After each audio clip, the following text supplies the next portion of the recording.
The night has grown longer than the days where I live. Shadows accumulate under the evergreen honeysuckle vines, and in the garden beds where rose bushes and strawberries sleep, dreaming of sunshine. The sun rides low on the horizon to the south, and I usually turn on lamps around 4 o'clock in the afternoon because it's already getting dark. Sunset is around 5 o'clock, which makes it feel like we've reached midnight long before we ever get close to it, and we are just days away from winter solstice. There are winter days when the mountains called the Wasatch Front, sitting on the west side of the Rocky Mountains, are coated in snow, and the patches of the trees on the mountainsides take on a dark purple, the snow a pale tint. The 2022 Pantone color of the year is Very Perry, 17-3938, but Pantone color 17-3924, lavender violet, is a closer color, only it would need to be a darker shade. The true-to-life color is more of a dark, dusty blue-purple, and in the right conditions, it'll stop you in your tracks. Some days, it's more of a blue-gray. This is in Utah. Depending on where you are in Scandinavia during winter, you may experience shorter days or a polar night, all dark all the time. Denmark in the south has shorter days, but the countries of Norway and Sweden, specifically the northern parts of these countries, both cross into the Arctic Circle. Quoting from nprnews.org, NPR Polar Night Winter Darkness Tips, quote, "There's about a month bookending the pitch black period on either side where the sun never rises above the horizon. During this period, called civil twilight, the only light in the sky are sunrises and sunsets, and they last for hours." Unquote. And if you hear a little snoozing dachshund, Shotzi is sitting right by me as I record. So the next thing I'd like to quote is from seekscandinavia.com, Get Dark Sweden. Quote, "When night occurs for more than 24 hours, that is, when the sun doesn't rise at all during the day, this is called the polar night. Similarly, days when the sun does not set during summer is known as midnight sun. Both of these occur within the Arctic and Antarctic circles." Unquote. In Svalbard, Norway, the northernmost point of Norway, they wear headlamps during polar night, which is 2.5 months long, from mid-November to late January. And they are in the middle of the Arctic Ocean, Greenland Sea, Norwegian Sea, and Barents Sea. They are halfway between Norway's mainland and the North Pole. And speaking of the North Pole, it's been dark 24/7 since early in October. Oceanservice.noaa.gov says, "An archipelago is an area that contains a chain or group of islands scattered in lakes, rivers, or the ocean. The archipelago is covered 60% by glaciers, and they have been seeing noticeable temperature changes with global warming. I don't know if that would be a relief or a cause for anxiety. Their temperatures are pretty cold. In fact, their summers are like the temperatures right now in Utah during the winter. So their winters are even just super cold. They have 23 nature reserves and 7 national parks within the islands. This is also where the Svalbard Global Seed Vault is located, which is pretty cool. On croptrust.org, they say, quote, "The Seed Vault safeguards duplicates of 1,194,244 seed samples from almost every country in the world, with room for millions more." Unquote. Summer in Svalbard runs around 37 to 45 degrees Fahrenheit. Now, winter in Svalbard is -13 down to -20, as noted in Wikipedia. It's cold. They go out in twos, the humans that is, and they carry flare guns to scare away polar bears. They have to check these at the grocery store when they go shopping. From the stewardship of protecting the Earth's plant seeds in Norway to the pitch-black polar nights, trying to Pantone match the mountains in Utah, join me in the Whispering Gallery for Scandinavian you-lll card art, which artists are very good at making spirits bright and visible. Are home spirits not spooky enough for you? Just wait for the unsettling julbocken. Join me for some of the spookier side of you-lll coming up next on the Whispering Gallery.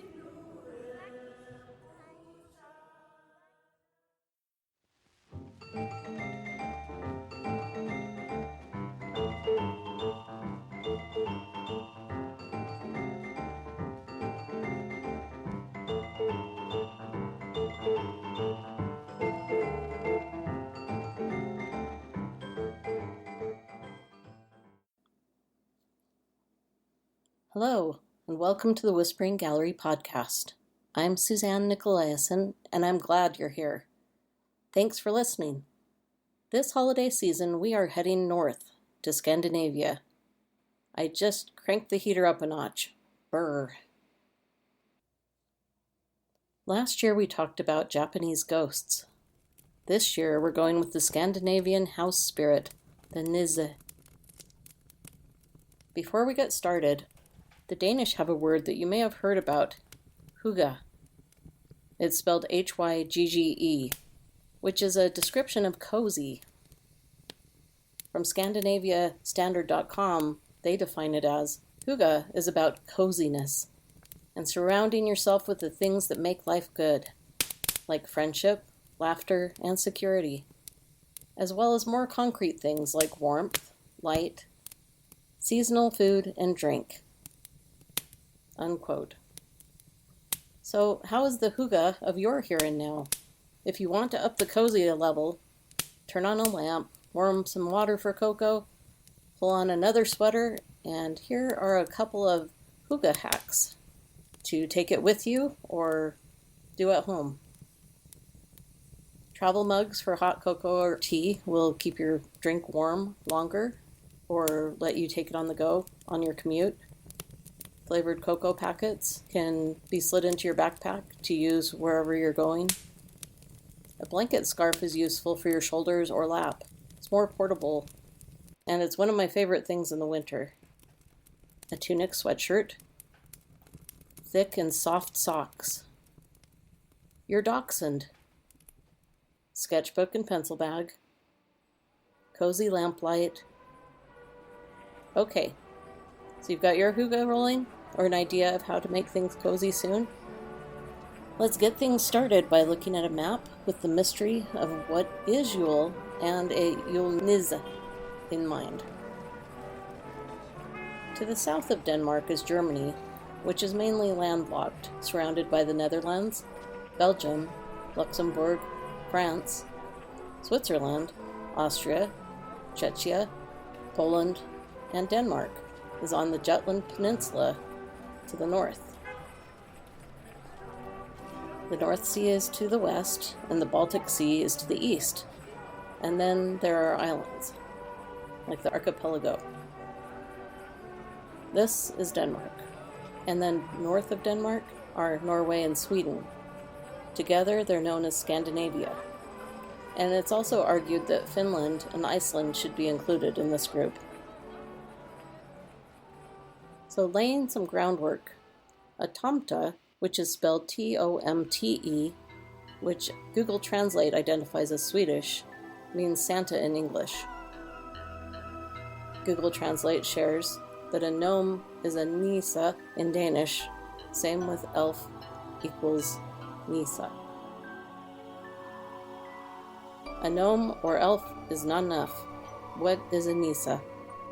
Wikipedia writes, a nisse tomte, nisse, or tontu, is a mythological creature from Nordic folklore. Today typically associated with the winter solstice and the Christmas season. They are generally described as being short, having a long white beard, and wearing a conical or knit cap in gray, red, or some other bright color. Better, but Scandification.com shares, quote, "In Norway, gnomes are nissa, creatures that live in barns or homes protecting the countryside and the people who live there. Like Swedish gnomes, Norwegian gnomes are playful figures who can either be pranksters or close friends." Unquote. The research I've done included gnomes, nissa, and tomta as part of Christmas in Denmark. In fact, that's how I know about them. Internet and researching traditions a few years ago for my family. I've read tomta are known as mound man, house man, and nissa are house spirits or household deities. They protect the home and the animals, and a house spirit seems to be tied to the hearth or home. In 1976, the Gnomes book, illustrated by Dutch artist Ryan Portwilt and written by Will Hugin, a physician, written somewhat like a science biology book about environment and lives of gnomes and habitat. I got it for Christmas when it was released in English, which was about a year later. The illustrations were painted in watercolor, and I would pore over them. As far as picture books went, as you all know, often the illustrations can take you where the words can't. But still, the details in the writing were interesting as well. It turned out that these gnomes could blend in as well as James Bond. Don't believe me? One example is that they wore boots that had bird tracks on their soles. So you wouldn't see little boot prints in the snow, just bird tracks. And birds had been there, not gnomes. I have my gnome book right in front of me, and the pages are not numbered, but I'd like to read to you about the footprints the gnomes leave behind. The footprints left behind by a gnome are very distinctive, if you can find them. In order not to leave a trail as he walks along, a gnome makes clever use of pebbles, hard pieces of moss, and pine needles.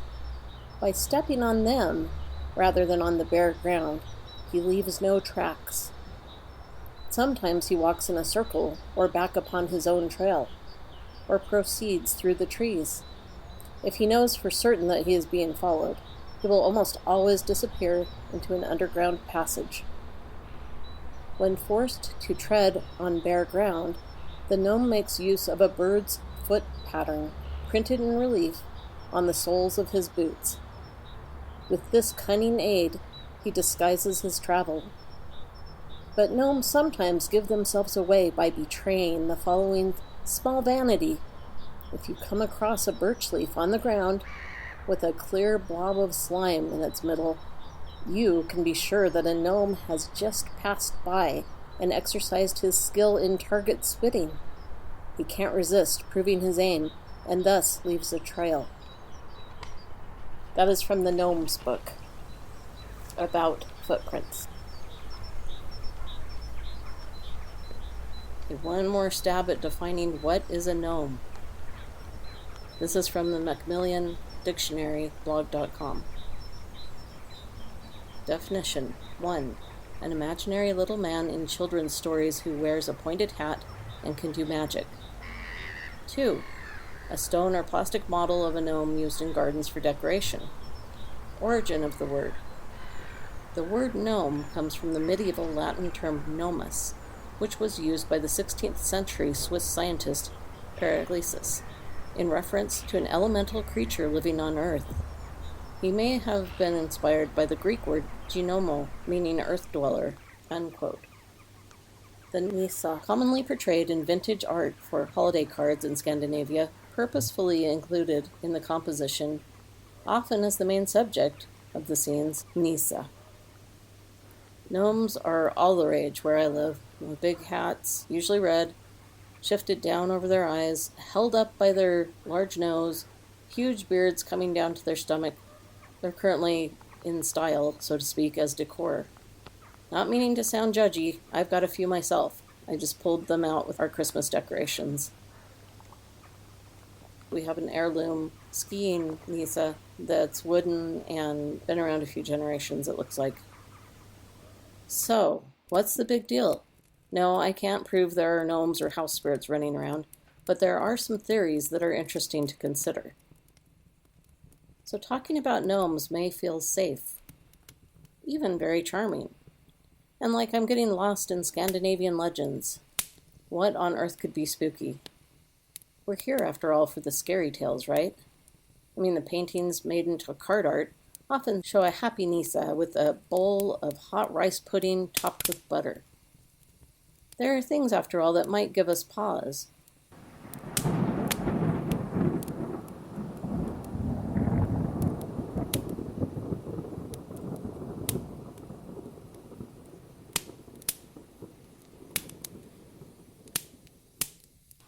The legends are all about them, but they are outside of our usual perception, on the outside of our existence, shown in paintings, part of literature, like the ghosts in Dickens' Christmas Carol.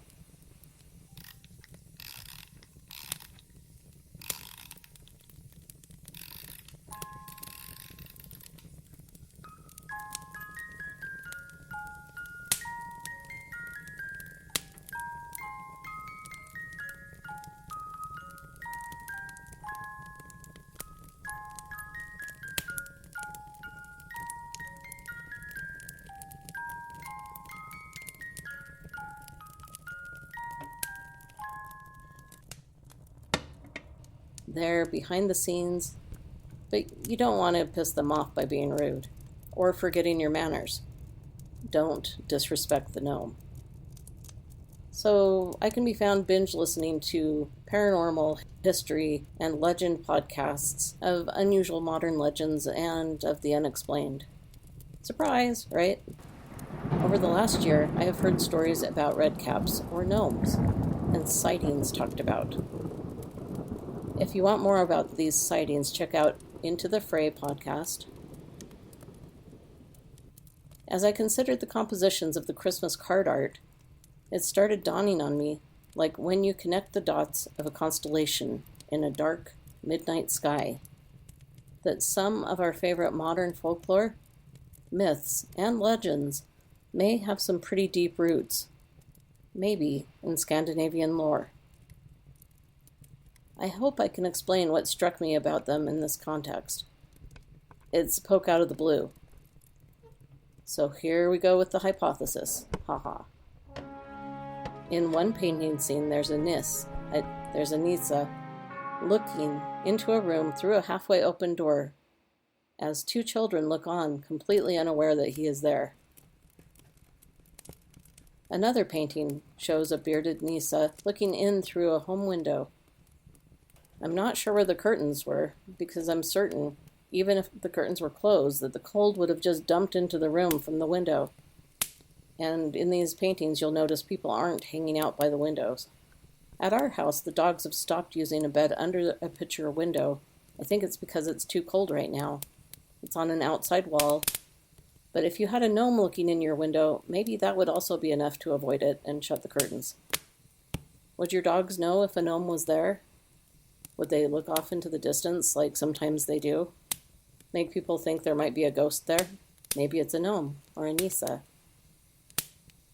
Then again, maybe it's a physics thing. Maybe another universe, so to speak. And like with string theory, when the universe folds, who's to say we wouldn't catch glimpses of them? But maybe, and most probably, this is just the artist's compelling illustrations. And the stories say the Nisa is a benign house spirit helping the family, ensuring straw for cows and horses. Super kind, just looking for a little rice pudding once a year with butter. So I've read a couple of versions of this story. What happened was the family put out some rice porridge for the Nisa, and there wasn't any butter in sight. So the Nisa was angry and went and killed their best cow to show them that they should respect him. When the Nisa found the butter at the bottom of the bowl where it had been placed, some say it was a trick by somebody working for the family, some say the farmer had just put it there. Either way, the Nisa felt bad for having killed their best cow, and he went to a neighboring farm and brought a cow back over to replace the one he had killed. They don't say what the neighbors think about their cow going missing, but it does seem that nobody wanted to make their Nisa mad. Just share the butter. We have names for things that happen often enough to have caught our attention. Things stemming from keys being lost, glasses misplaced, who ate the last cookie, like Mr. Nobody or even ghosts. What did I mean by modern myths and folklore seeming to be related? Considering these Christmas cards, I was reminded of the topics of many paranormal podcasts covering shadow people and Glimmerman in particular. What exactly is a Glimmerman? From what I've been able to put together, it's a someone, like a person who's mostly invisible, but not 100% so. The tell, so to speak, is similar to how they presented the predator's camouflage in the movie. Reflective, they blend into the area around them, mostly. There might be a glimmer on occasion of a human shape in an otherwise undisturbed environment. So what's a shadow person? From what I've heard about them, they sound a bit like Peter Pan's shadow in the animated movie, but not 2D, 3D, and aware, sentient, but in shadow form, darker than the area around them, present, like the Nisa looking through the doorway. So I'll run through a few names of Scandinavian artists, and I'll have posted a few of these up on our Facebook group. And I apologize when I get anybody's name wrong. So in Norway in particular, Svein Solem. In Sweden, John Bauer, especially fairy tales, you may recognize his art. He appears to have influenced Brian Froud's concept art for the Dark Crystal. Jenny Nystrom, also in Sweden. Jan Bergerlind in Sweden. And then Norway, Lennart Helge, Helje. So here we are. I told you it was going to get scary, and we're finally going to go there and talk about the julbocken. Pull your sweater closer, because you might just get the shivers. You have probably heard about holidays that have evolved from pagan traditions, like Christmas. So what does pagan mean? Oxford's Learner Dictionary states, quote, 1. A person who holds religious beliefs that are not part of any of the world's main religions. From my understanding, a pagan person might also appreciate some of the truth that they saw in various religions. There might be another definition. This would be pre-Christian celebrations and beliefs.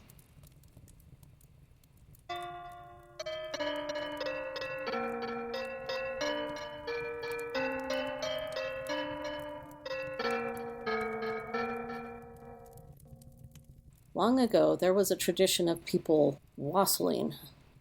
Wassail like waffle. The Oxford Dictionary says it's a verb. So what does wassailing mean?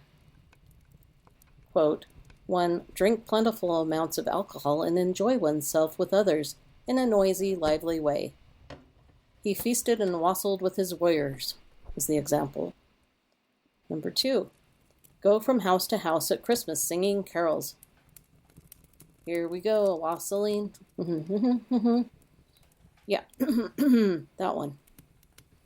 So, here we go a-partying among the leaves so green.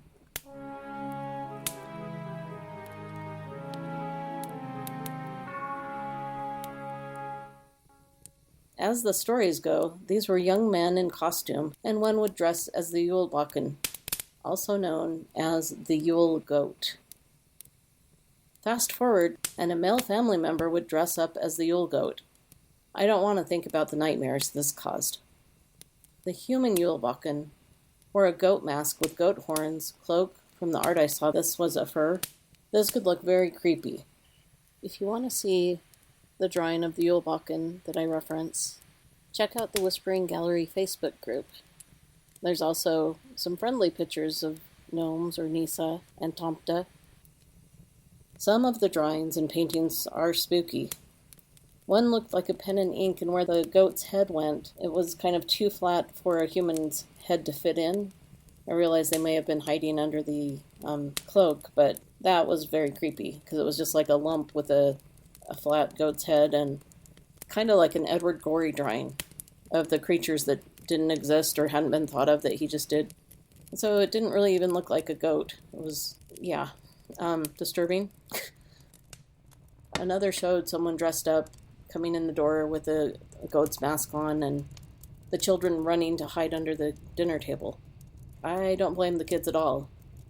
It would give you reason to be like, what in the holy Hannah is that going on? So, why goats? There's a theory that Thor and his chariot, drawn through the sky by the goats Tangrisnir and Tangnostor, sorry if I said that wrong, and his tie to goats, some interesting legends including resurrecting a goat, was somehow rolled forward into traditions. As time passed, the julbocken was replaced by a jultomte, who we know as Santa Claus and or julnisse, and the goat became a straw or wooden sculpture tied together with red ribbon. There are large goats on public display, some built from wood, and have been set on fire more than one year by arsonists. So why would someone leave a bowl of rice pudding out with a generous pat of butter on Christmas Eve? Preparing for an unseen guest. Someone who is believed to be there. Well, in the United States, we leave out cookies and milk for Santa Claus. The rice pudding is known as, in Danish, risalaman, Norwegian, risgo, and Swedish julgrot, with butter on it, or sometimes a cherry glaze topping. Without the topping, just the butter, the nisse have a bowl of it. I've learned how to make rice pudding with Danish dessert raspberry pudding on top. We have a couple of woven paper hearts on the Christmas tree. Things like cross-country skiing. Yes, you can use the skis.